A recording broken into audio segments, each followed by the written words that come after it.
Ada satu hal yang ngebedain monitor Pro kayak gini dibanding monitor kebanyakan. 6 axis control. Tapi penting kah?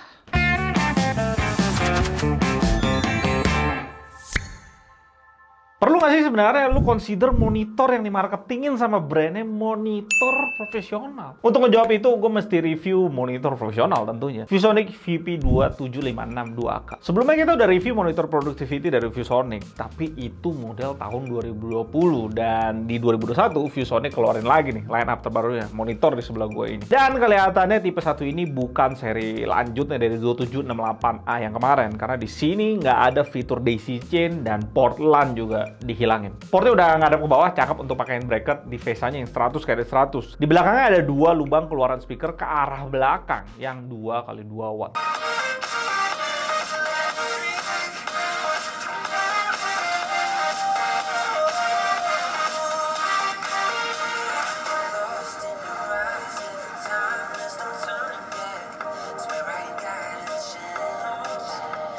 Suaranya sih ya biasa aja ya, udah cukup kenceng, nggak mendem, bassnya itu yang nggak kerasa, jadi ya nggak terlalu spesial jadinya. Cukup lah untuk keperluan sehari-hari pas males pakai headset. Build quality monitornya cukup aja, full plastik di bagian belakang, pembuangan panas dibuka lebar ke arah atas, dan untuk stand kakinya, ini punya kualitas yang padat dan tebal.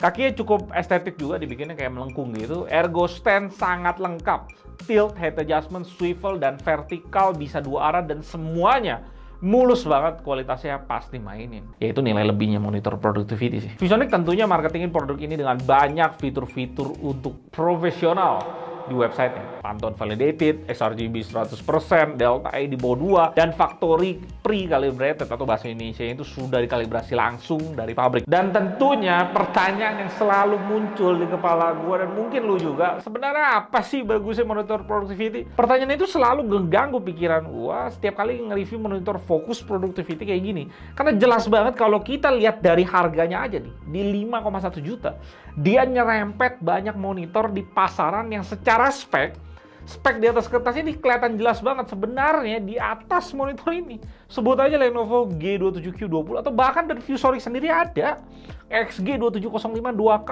dengan harga yang lagi banting nih dan lebih murah di 4,4 juta. Dan kita udah lihat sama-sama tuh, P3-nya XG2705 itu udah sentuh di 95%. Amazing gak tuh? Gaming loh. Dan lo harus ingat ya, list yang tadi panjang itu adalah monitor QHD IPS 144Hz ke atas. Yang jelas secara fungsi nih, semua monitor di list itu akan sangat nikmat digunain untuk gaming dibanding 60 Hz yang dikasih sama ViewSonic ini. Jadi kalau lu compare sebelahan, ViewSonic di sini menangnya cuma kasih lu USB-C 60 watt dibanding USB-C yang dikasih monitor gaming di list tadi. Itu ada MSI MAG 274Q RFQD dan Gigabyte M27Q. Itu juga kasih USB-C, cuma mereka 10-15 watt. Di sisi lainnya kalau kita bandingin ViewSonic ini dengan semua monitor productivity di pasaran, sebenarnya ViewSonic punya harga yang sangat masuk akal.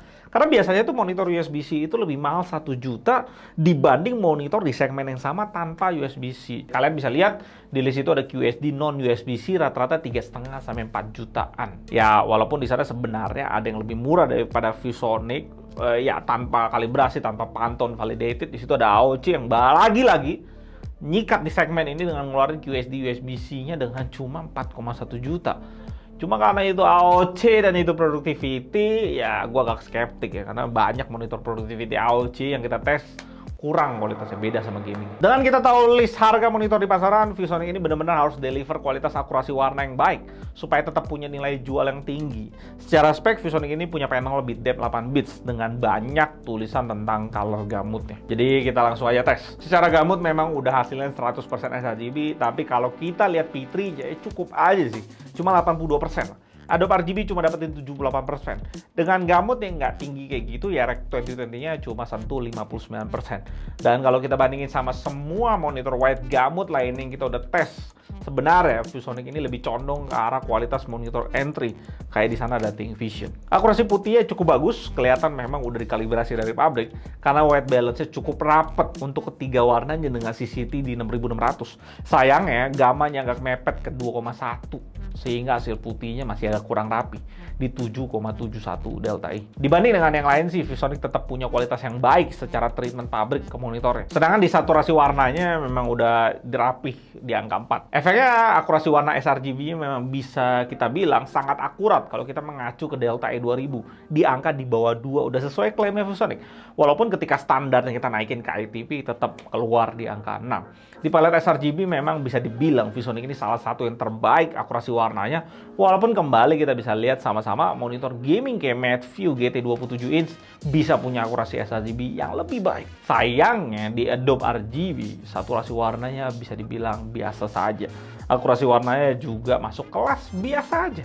Di palet P3-nya juga kualitasnya bukan yang spesial gimana dari saturasi warna ataupun akurasi warnanya. Di palet P3 banyak monitor yang jauh lebih akurat dari ViewSonic ini, terutama gamut P3-nya yang udah sentuh di atas 90%. Di surat yang dikasih ViewSonic ada di box monitornya ditulis flawless color out of the box. Itu artinya ya monitor ini udah dikalibrasi dari pabrik dan kasih kita report dengan banyak color space kayak Adobe RGB, DCI P3, sRGB dan kawan-kawan. Yang sayang ya, monitor ViewSonic 1 ini yang di sebelah gue, tipe yang ini cuma kasih kita preset sRGB doang, yang nggak ada color space lainnya. Yang hasilnya akurasi putihnya tetap struggle dengan gamma cuma di 2,1. Saturasi warnanya juga tetap di angka 4, tapi dia bisa bikin akurasi warnanya jauh lebih akurat di angka 4. Gue udah coba kalibrasi manual dengan settingan ini, targetnya ke 200 nits. Hasil pakai settingan itu sih sebenarnya nggak terlalu bisa lebih rapiin lagi monitornya. Dan berikutnya ya gue coba kalibrasi create ECC profile. Akurasi putih memang sempurna di sisi rata-rata dan gamanya,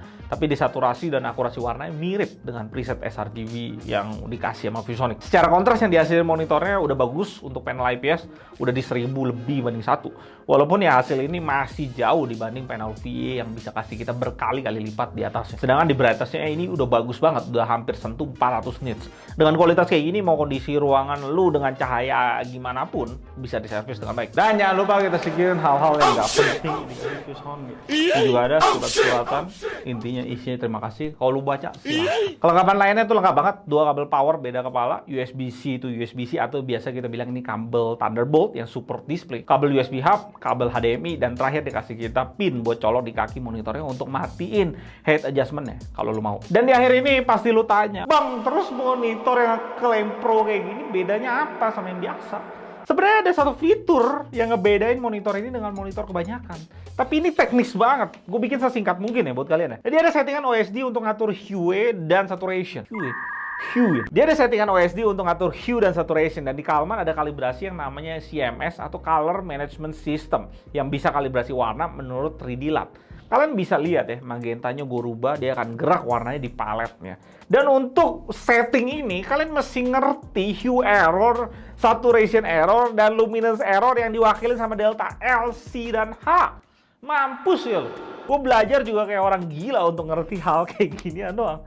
Jadi kalian bisa benerin warnanya sendiri. Intinya 6 warna itu asalkan lu punya colorimeter dan program secanggih Calman. Ya X-Ray gue belum tes sih, dia bisa ngetes sampai sejauh ini atau enggak. Yang dimana semua hal itu adalah value yang bisa dirasain sama orang atau perusahaan yang udah invest gede banget di alat colorimeter dan program kalibrasinya. Orang biasa ya nggak akan bisa ngotak-ngatik sendiri deh. Ya yang ada warnanya malah makin ngaco. Ya ViewSonic ini sebenarnya oke. Karena dia paling murah untuk monitor 27 inch, QHD, USB-C yang sudah dikalibrasi dari pabrik. Sayang ya, gue nggak bisa nemuin tipe ini harganya di China sana berapa, karena di sana cuma jual tipe 4K-nya di 7,5 juta. Tapi kalau gue lihat di Amazon, harga monitor ini di 5,5 juta. Jadi secara pricing nih, ViewSonic Indonesia udah agresif dengan cuma 5,1 juta. Ini nice. Tapi jelas value-nya bisa kerasa buat orang-orang yang mau ngedit di color space sRGB. Karena color space lainnya nggak terlalu spesial dan nggak ada presetnya sendiri dari ViewSonic. Kayaknya harus monitor ViewSonic yang agak mahalan ya. Jadi ya monitor ini niche market banget. Gue Eldun dari GTD, sampai jumpa dan tetap.